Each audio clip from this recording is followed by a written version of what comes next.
Bonjour à tous, bienvenue dans ce nouveau live. Je m'appelle Marie-Amélie Reiner.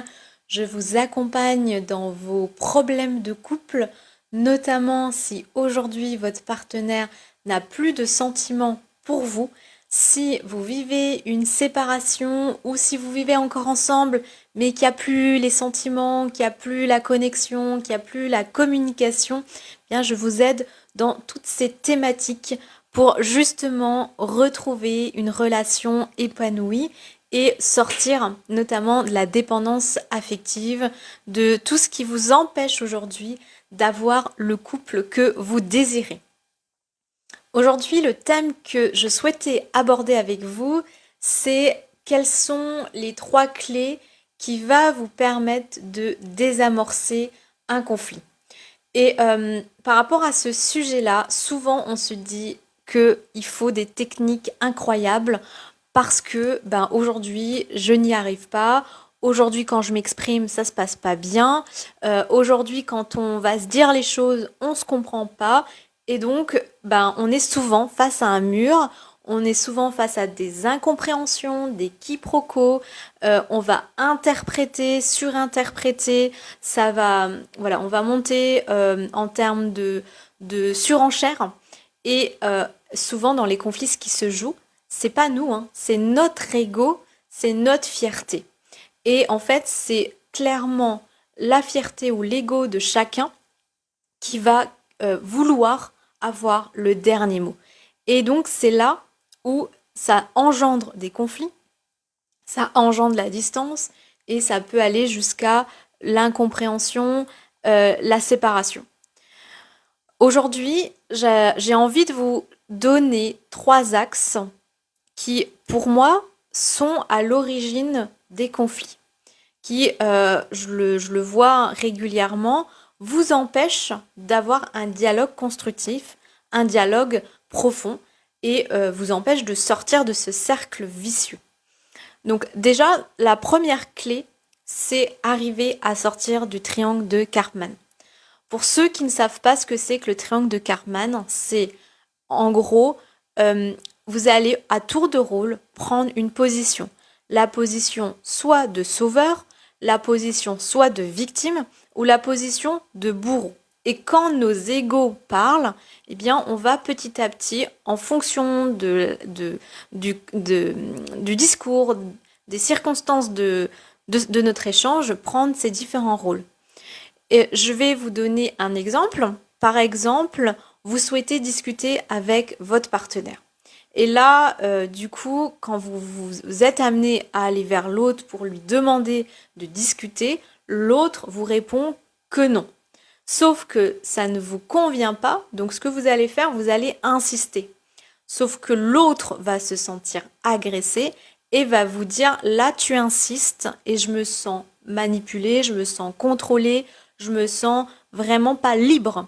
Et en fait, tu ne me laisses pas libre de ne pas avoir envie de discuter avec toi. Et donc là, ce qui va se passer, c'est que vous allez lui dire oui, c'est toujours comme ça, on peut pas discuter avec toi, c'est toujours la même chose. Et en fait, si on regarde bien, dans cet échange-là, eh bien, on va soit prendre un moment le rôle de victime, donc c'est toujours comme ça, tu ne veux jamais discuter, soit on va prendre le rôle de persécuteur, de bourreau. Oui, avec toi, tu ne me laisses pas libre, je ne peux pas faire ceci, je ne peux pas faire ça. Et dernière position, on va se dire oui, oui, non, mais t'inquiète, moi je veux respecter tout ça, je veux juste discuter avec toi, donc on va essayer de se mettre en position sauveur. Et en fait, on est constamment dans ce cercle vicieux qui vous empêche du coup de sortir du conflit. Donc pour réussir à avoir un dialogue et ne pas tomber dans ce triangle de Cartman, c'est clairement de se dire ok, comment je peux faire autrement. Et là, je vous reprends cet exemple-là. Si vous voyez que votre partenaire ne veut pas discuter avec vous, c'est déjà de ne pas forcer les choses.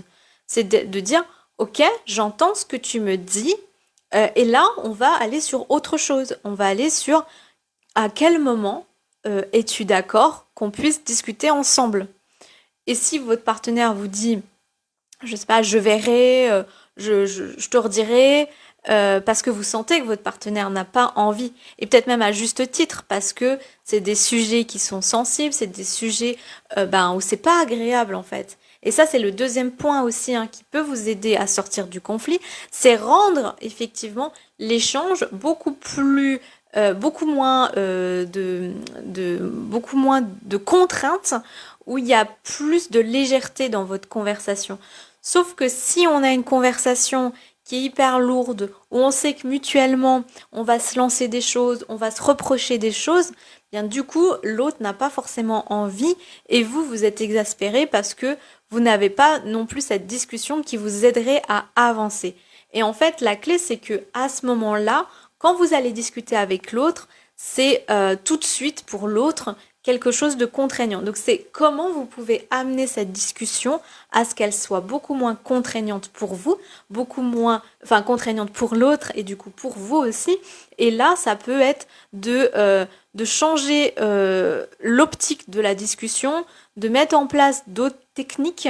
Et ça, on peut le voir plus en profondeur si vous êtes intéressé par ce sujet, pour petit à petit désamorcer cette façon de s'exprimer avec l'autre.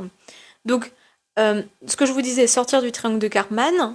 Deuxième chose, faire en sorte que la discussion ne soit plus une contrainte et ne soit plus vue par l'autre comme une contrainte, mais comme quelque chose qui va bien se passer. Et donc, nous, dans notre interaction vis-à-vis de l'autre, on va aussi pouvoir faire les choses de différentes façons pour que ça soit moins contraignant pour l'autre et pour que l'autre ait envie de discuter. Là, j'écoutais l'un de vous qui disait mais en fait, je pense que j'ai j'ai accéléré la séparation, j'ai accéléré cette distance. Et je vous rejoins totalement quand vous me dites ça parce que, sans vous jeter la pierre, sans culpabiliser, mais souvent parce que nos égos vont rentrer en jeu, au lieu, entre guillemets, d'apaiser les choses, au lieu de faire différemment les choses, qu'est-ce qui va se passer? On va oppresser l'autre, on va devenir contrôlant et donc la discussion va être moins facile. C'est vraiment de lâcher prise sur ça, c'est vraiment de lâcher prise sur le contrôle et plutôt ramener de la légèreté. Pourquoi? Parce qu'en fait, quand il y a ce genre de situation, c'est nos insécurités qui parlent, c'est nos peurs qui parlent, c'est nos émotions qui parlent. Donc la dernière clé, c'est aussi mieux maîtriser nos émotions face à ça.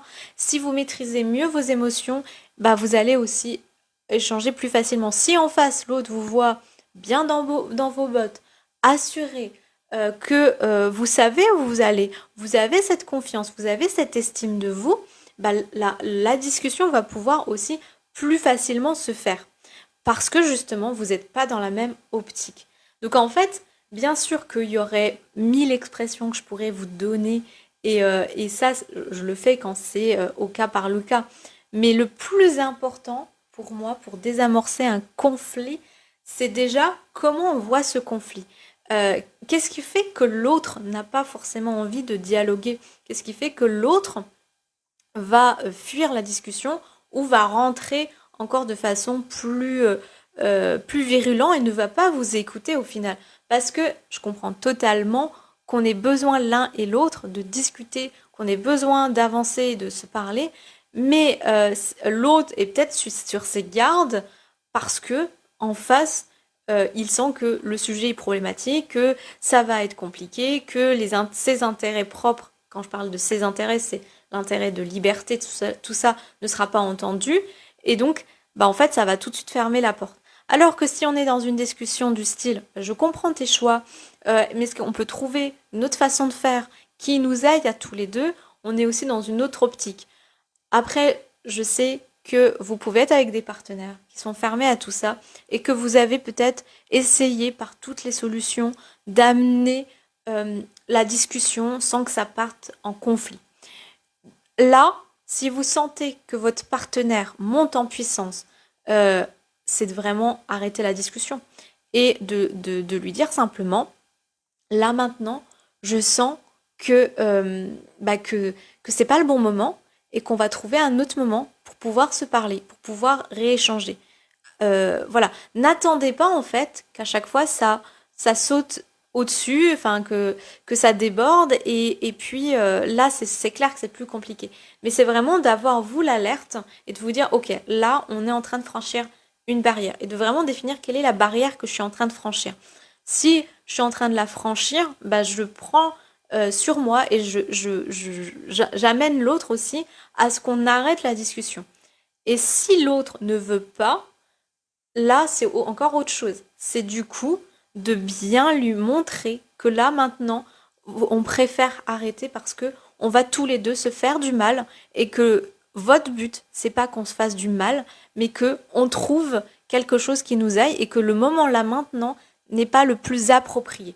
Donc c'est vraiment en fait dans chaque situation de faire preuve de recul, de faire preuve de on regarde où sont nos émotions et de vraiment se dire ok, là, je vais faire les choses autrement que ce qu'on a toujours l'habitude de faire et qui, jusqu'à présent, nous amenait toujours dans une impasse.